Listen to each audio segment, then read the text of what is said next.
करते हैं। कई जो गेस्ट है वो मेरे साथ जुड़ेंगे। फिलहाल मेरे साथ विनोद बंसल जी, प्रवक्ता वीएचपी के, जुड़ गए हैं बातचीत करने के लिए। बहुत स्वागत है विनोद जी आपका। जो कुछ भी पश्चिम बंगाल में हो रहा है और जो कुछ भी शुरुआत की गई हुमायूं कबीर की तरफ से, और उसके बाद वहां पर गीता पाठ होता है उस ब्रिगेड मैदान में, जो कि कई सारी ऐतिहासिक चीजों का गवाह रहा है।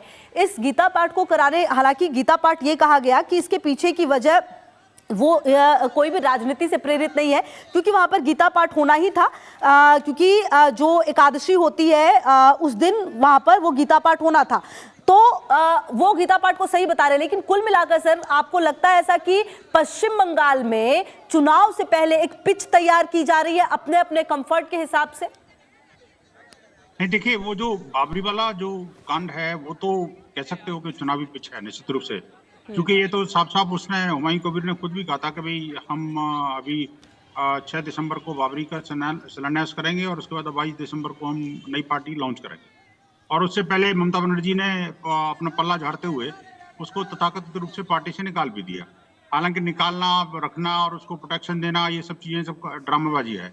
इस तरह से अगर मान लो उसको जैसे निकाला था पार्टी से, वैसे ही अगर मान लो उसको कानून व्यवस्था से भी निकाल देते तो कम से कम देश भर में इस तरह का रोष नहीं जागता।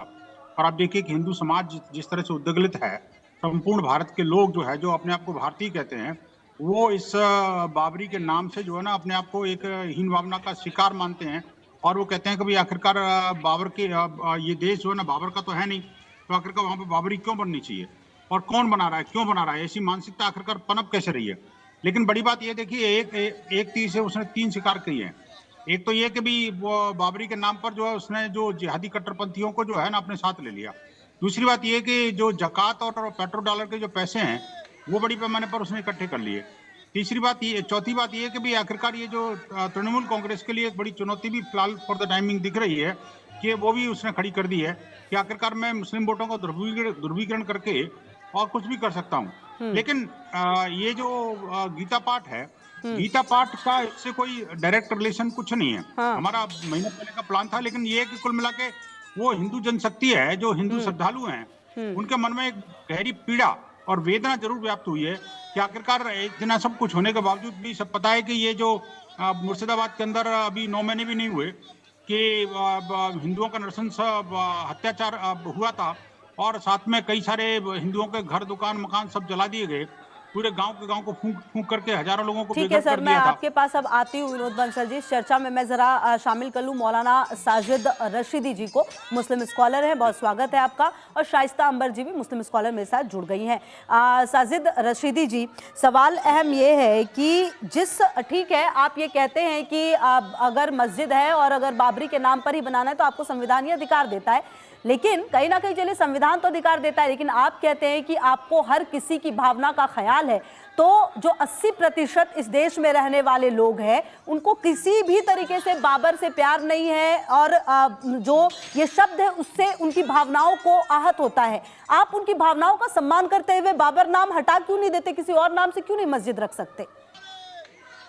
देखिए, एक चीज मैं आपको बताऊं, एक तो मैं हुमायूं कबीर का तर्जमान नहीं हूँ, उसका स्पोक पर्सन नहीं है। दूसरी बात, सर मैं तो सिंपल सा सवाल कर रही हूँ कि अच्छा सर ये बता दीजिए, उन्होंने जो ये किया है वो सही है गलत है? सुन लीजिए मेरी बात, ठीक है, बता रहा हूँ। हाँ। इस पर सैकड़ों डिबेटें हमारी हो चुकी हैं। देखिए, बाबर एक नाम है और इस नाम के हिंदुस्तान में लाखों करोड़ों लोग हैं। बाबर, अकबर, हुमायूं, जहांगीर, औरंगजेब। लेकिन ये जिद है इन लोगों को कि बाबर नाम की मस्जिद नहीं होनी चाहिए। करोड़ों लोग हैं मुसलमान देश में, उनसे कोई आपत्ति नहीं है, लेकिन मस्जिद नहीं होनी चाहिए इस नाम से। ये बड़ी अजीब सी बात है, विचित्र सी बात है। मुसलमान इस नाम से एक्सेप्ट है, लेकिन मस्जिद इस नाम से एक्सेप्ट नहीं है। दूसरी बात, अभी कांड की बात की इन्होंने, बाबरी कांड का नाम लिया। गीता में तो कांड है, बाबरी का कांड नहीं है कुछ भी। बाबरी तो एक मस्जिद का नाम है। गीता में कांड जरूर है, वो आप भी जानते हैं कि फला कांड। रामायण में भी कांड है और भी हिंदू धार्मिक किताबों में कांड है। मैं उस पर जाना नहीं चाहता। मैं एक बात और स्पष्ट कर देना चाहता हूँ, ये पूरा राजनीतिक षड्यंत्र है, राजनीतिक खेल है। इसमें ममता भी शामिल है, इसमें हुमायूं कबीर भी शामिल है। ममता अगर इसमें शामिल नहीं होती, तो उसी दिन उसको गिरफ्तार कर लिया होता। ठीक है, जेल में डाल दिया जाता। ठीक है। लेकिन अच्छा, की राजनीति दोनों साइड से हो रही है। हाँ, मौलाना साजिद रशीदी जी, वैसे तो आपने ये जिक्र किया कि बाबरी जो है, क्योंकि कहीं ना कहीं हम ये मानते हैं कि कुछ चीजें संविधान में होती नहीं, लेकिन हम भावनाओं का ख्याल रखकर उन चीजों को नहीं करते। एक छोटी सी चीज मैं कहीं पढ़ रही थी कि यूरोप में हिटलर ने लाखों करोड़ों लोगों को मारा, वहां पर किसी की हिम्मत नहीं होती कि हिटलर नाम रख दे और हिटलर का नाम भी लिया जाए, लेकिन यहाँ पर क्योंकि संविधान जो है वो इजाजत दे देता है, तो हम कुछ भी करते हैं और कोई भी भावनाओं के साथ खेल भी सकता है। बहरहाल सर, मैं अब आपके पास आऊंगी। मोहतरमा 30 सेकंड का जवाब ले लीजिए, आपने सवाल किया तो जवाब ले लीजिए। हाँ, हिटलर ने जो नरसंहार किया है यहूदियों का, वो हिस्ट्री में दर्ज है, लिखा हुआ है। यहाँ बाबर का नहीं है। यहाँ सुप्रीम कोर्ट ने नकारा है। बाबर ने क्या ऐसा काम किया जिसपे कि हम गर्व कर सकते हैं? बाबर क्या हमारे देश का था? अरे सुन तो लीजिए मोहतरमा, सुन तो लीजिए, बात तो करने दीजिए। मैं ये कह रहा हूँ सर, आप प्रॉपर बोल भी रहे हैं, बिल्कुल बोलिए। सुनिए ना, देश के सुप्रीम कोर्ट ने इस बात को नकारा है कि मंदिर तोड़कर मस्जिद नहीं बनी। नकारा है कोर्ट ने। आप उसको क्यों नहीं मानते? उसको एक्सेप्ट क्यों नहीं करते? आप कोर्ट कर रहे हैं। मौलाना साजिद रशीदी जी, मेरा सवाल और था, अब आप उसको, ये पिछली डिबेट में भी आपने मुझे 3-4 पॉइंट जो है, अब उसके जवाब में जो है वो ये भी कहा जाएगा कि 1000-2000 पेज का जो है पूरा वो आदेश है, उसमें से आप कुछ पॉइंट्स को लेकर यहाँ पर सामने बोलेंगे, फिर उस पर भी और बहुत सारी बातें आगे पीछे भी लिखी गई होंगी। आती हूँ आपके पास, मैं जरा चर्चा में शाइस्ता अंबर जी को ले आऊँ। मैं आती हूँ सर आपके पास, आती हूँ। शाइस्ता अंबर जी, बहुत स्वागत है आपका। ये जो बाबरी मस्जिद का कॉन्सेप्ट लाने की कोशिश है हुमायूं कबीर की तरफ से, इस कॉन्सेप्ट को आप क्यों कैसे देखती है? और अगर पूरा जो सभी है वो यही कह रहे हैं लगभग कि मस्जिद बनाने से कोई तकलीफ नहीं है, और एक सवाल का जवाब ये भी दे दीजिए कि ये जो धन्नीपुर में जहां पर मस्जिद बनाने की इजाजत सुप्रीम कोर्ट ने दे दी, वहां के लिए किसी को कुछ नहीं पड़ी है कि वहां पर जो है मस्जिद बन जाए। आखिर ऐसा दोयम दर्जे का व्यवहार क्यों है शाइस्ता अंबर जी? देखिए, हम जो बात करेंगे, मैं मेहरबानी से आपसे कहूंगी मैडम कि कोई बीच में ना कहे कुछ। हम सिर्फ आपका 30 सेकंड भी लेना चाहूंगी, बस। कोई बात नहीं, बोलिए मैडम। मैं कहना चाहूंगी कि ये जानबूझ करके ये एक राजनीति षड्यंत्र है जो बाबरी मस्जिद नाम करके किया गया। इसमें बहुत सारे लोगों की एक साजिश है, राजनीति है। इसको कोई जरूरत नहीं थी कि इस तरह से नाम लिया जाए। जो सुप्रीम कोर्ट ने बाबरी मस्जिद का नाम डाला था, जमीन दी थी, उस पे कोई एजुकेशन सेंटर या हॉस्पिटल बनाया जाता, चैरिटेबल हॉस्पिटल या स्कूल बनाया जाना चाहिए। और मस्जिद की जमीन, वो मस्जिद की जमीन, कोई भी मस्जिद की जमीन की शरीयत होती है कि सभी कलमा गो का पैसा उसमें लगता है या वक्फ की जमीन पे लगती है, तभी मस्जिद होती है। तो वो तो मामला छोड़िए कि मस्जिद बनी कि नहीं बनी, उसमें सारी देश की सभी गरीब जनता की एजुकेशन सेंटर बनना चाहिए था या हॉस्पिटल बनना चाहिए था। दूसरा, बाबर नाम क्यों रखा? ये एक जानबूझ करके साजिशन राजनीतिकरण हुआ है। ठीक है, ये ताकि समुदाय को बांटा जाए और राजनीति हो। अगर देखिए, कोई भी हमारा देश में अगर कोई गांधी जी को कत्ल करता है तो वो अपने विचारों के साथ में उसने जो किया, तो वो एक संगठन था, एक विचार था। ठीक है शाइस्ता अंबर जी, आप ये कह रही है कि राजनीति से प्रेरित था। मैं आपके पास आती हूँ अब जी, मैं आपके पास आती हूँ। अच्छा बंसल साहब, देखिए मैं आती हूँ आपके पास, मैं आती हूँ। बंसल साहब, मौलाना साजिद रशीदी जी कह रहे हैं कि लाखों लोग ऐसे हैं जिनका नाम हुमायूं है। बाबर वसीयत पढ़िए। मैं आती हूँ शाइस्ता जी आपके पास। बंसल साहब, एक सेकंड सर, मेरा सवाल पूरा नहीं हुआ, मैं सवाल कर लेती हूँ। ये जो मौलाना साहब है अपने साथ, साजिद रशीदी जी, उनका ये कहना है कि देश में लाखों ऐसे लोग हैं जिनका नाम बाबर है, हुमायूं है, अकबर है, उनसे कोई तकलीफ नहीं है। तकलीफ इसीलिए हो जाती है क्योंकि मस्जिद का नाम हो जाता है। जी मैडम, निस्संदेह मुझे बहुत महत्वपूर्ण विषय है। देखिए देखिए, कोई नहीं रखता, हिटलर का नाम कोई नहीं रखता। मैं आती हूँ शाइस्ता अंबर जी, मैं जरा विनोद बंसल जी से जवाब ले लूं, फिर मैं आती हूँ आपके पास। जी नहीं, देखिए बड़ा महत्वपूर्ण बात इन्होंने कही है कि बात ठीक है कि कोई क्या नाम रख रहा है, हमें उससे फर्क नहीं पड़ता, क्योंकि मुझे फर्क नहीं पड़ता, वो उसको फर्क पड़ता है। उस समुदाय को फर्क पड़ता है कि आखिरकार जो, अगर मैं किसी का नाम राम रखता हूं तो निश्चित रूप से राम के आदर्श उनके अंदर आएंगे। अगर कोई बाबर रखता है तो बाबर के आदर्श उसके अंदर आएंगे, उस बच्चे के अंदर बाबर के संस्कार आएंगे। अब ये कोई जानबूझकर उसका नाम रखता है तो उसकी अपनी स्वतंत्रता है, लेकिन ये हम किसी मस्जिद या किसी मोन्यूमेंट का नाम, किसी भी स्मारक का नाम बाबर के नाम से न रखने का हमारा जो संकल्प है वो आज का नहीं है, 90 के दशक का है। 90 के दशक में पूज्य संतों ने सरयू के तट पर अपनी अंजलि में जो सरयू के जल भर करके संकल्प लिया था कि मंदिर वहीं, मस्जिद नहीं और बाबरी कहीं नहीं। यानी ये संकल्प था कि मंदिर वहीं बनेगा जहां राम जन्मभूमि है, वो बन के रहा। मस्जिद नहीं, वहां पर कोई मस्जिद नहीं बनेगी जहां पर राम जन्मभूमि है, वो संकल्प हमारा पूरा हुआ। तीसरे संकल्प को ये खंडित करने की कोशिश कर रहे हैं कि बाबरी के नाम पर भारत के अंदर कहीं भी कोई मॉन्यूमेंट हम नहीं बनने देंगे। ये हिंदू समाज का संकल्प है। क्यों? उसके पीछे कारण कोई हिंदू मुसलमान वाला मामला नहीं है।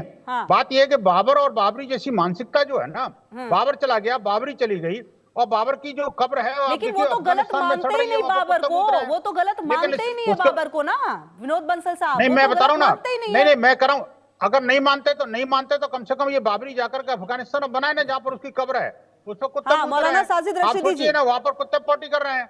वो साजिद रशीदी जी, अगर उनको प्यार है, बाय द वे, वैसे साजिद रशीदी मना करते हैं कि मेरा कोई बाबर से कोई लेना देना नहीं है, और ये भी कहते हैं कि बाबरी से भी कोई लेना देना नहीं है। लेकिन फिर भी बाबरी के नाम पर इनको ऐतराज नहीं है। कमाल की बात है। मैं समझ नहीं पा रहा हूं। हाँ, साजिद रशीदी जी, देखिए इनकी तो मिसाल वो है विनोद बंसल की कि गुड़ खाना है लेकिन गुड़ियानी से परहेज है।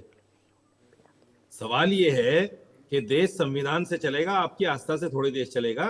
ये हिंदू राष्ट्र थोड़ी है मेरे भाई, ये देश संविधान से चलता है, और संविधान में सबको आजादी है कि कोई किसी भी नाम से मस्जिद बनाए। सुनो, बात सुनो, बीच में मत बोला करो विनोद बंसल, ये बुरी बात है।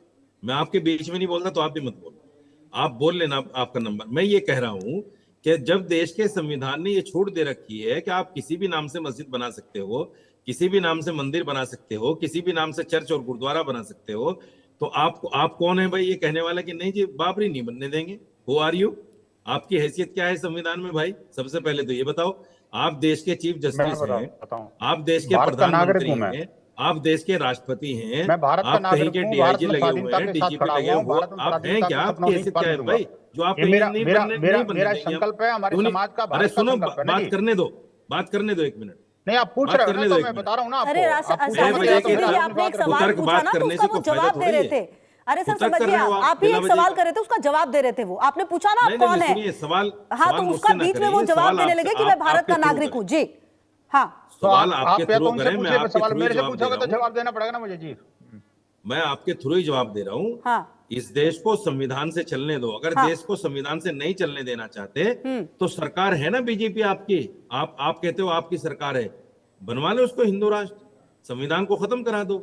अगर हिम्मत है तो करा लो इसको। वो तो भारत हिंदू राष्ट्र है, था, रहेगा। अरे तुम्हारे कहने से थोड़े हो जाएगा, तुम्हारे कहने से थोड़े नहीं है तो कोई बात नहीं। आपके नाम मैं भी कह रहा हूँ मुस्लिम राष्ट्र है, मैं भी कह रहा हूँ ये देश मुस्लिम राष्ट्र है। आप कह सकते हो तो कहो। आप देश मुस्लिम राष्ट्र है, मानता है कि नहीं मानता? क्या हो ये तो भारत को मानना है। तुम्हारी बात को कौन मान रहा है? हम कहते हैं इस बात को कि भारत हिंदू राष्ट्र है। अब देखिए सर, टॉपिक पे जरा सा आ जाइए प्लीज। हमारी बात को मानने के बाद भी भारतीय जनता पार्टी को सिर्फ 30% वोट पड़ रहा है, सिर्फ 30%। भारतीय जनता पार्टी का काम, भारतीय जनता पार्टी से बात करिए। आप राजनीति के लिए हिंदू राष्ट्र कहां से बन गया ये? और तो भी बताइए कि आरोप ये भी लगते रहते हैं कि ये वोट चोरी करा रहे हैं, वोट कर। कौन आ रहा है वो आपका काम है। नहीं, आपकी मानसिकता के हिसाब से आपके साथ 30% लोग हैं, तो फिर हिंदू राष्ट्र कैसे बन गया? भारत हिंदू राष्ट्र है। भारत में देखिए, आपको संकल्प ना तो सवाल सुनते ना जवाब देते। संविधान में लिखना जरूरी थोड़ी है। पहले सवाल सुनो, पहले सवाल सुनो। ये सांस्कृतिक राष्ट्रवाद है कि आपकी जो मानसिकता है उसके हिसाब से मस्जिद आप अल्लाह के नाम से बनाइए, मस्जिद आप अरे मैं तो बनाऊंगा मस्जिद बाबर के नाम से। आप कौन है भाई? आप कौन है? के नाम से बनाइए। आप जाके ईंट उखाड़ के दिखाओ, लेकिन बाबर के नाम से क्यों बनाना? बंगाल में ईंट उखाड़ के दिखाओ ना वहां से। बाबर का सारे इस्लाम का पैगंबर है क्या? बंगाल में ईंट उखाड़ के दिखाओ ना, हिम्मत है तो। बाबर इस्लाम का पैगंबर है जिसके नाम से मस्जिद बनाई, बताओ ना। बंगाल में ईंट उखाड़ के दिखाओ ना जाके। इस्लाम का आदर्श है क्या? वहाँ सब लोग बंगाल में ईंट उखाड़ के दिखाओ जाके। मुझे बताइए, नमाज पढ़ने आएंगे मस्जिद के अंदर, वो क्या बाबर का नाम ठीक है, आप सुनिए। मस्जिदें बनेंगी बाबर के नाम पे, अल्लाह के अलावा और आप कुछ नहीं कर पाओगे। मैं आती हूँ, आप विनोद बंसल जी 1 मिनट। मौलाना साजिद रशीदी जी 1 मिनट में आ रही हूँ। मौलाना साजिद रशीदी जी 1 सेकंड सर, रुकिए जरा, मैं आ रही हूँ। शाइस्ता अंबर जी आपके पास भी आ रही हूँ, 1 सेकंड। मैं मौलाना साजिद रशीदी जी, मेरे एक सवाल का आप जवाब दे दीजिए। जो धन्नीपुर में जगह मिली है वहां पर मस्जिद बनने की जो प्रक्रिया है वो नहीं होती, चुनाव से ठीक पहले जो 2026 में, अब क्योंकि अब शायद अप्रैल में वहां पर पश्चिम बंगाल में चुनाव होंगे, उससे ठीक पहले हुमायूं कबीर का ये कहना कि यहाँ पर बाबरी मस्जिद बनेगा, कुल मिलाकर आपको ये नहीं लगता कि पूरी तरह से एक साजिश जो है वो रचने की कोशिश की गई है, भावनाओं को भड़काने की कोशिश की गई है? और मेरा ये कहना है, आप बार बार साजिद रशीद, बस लास्ट सवाल है मेरा,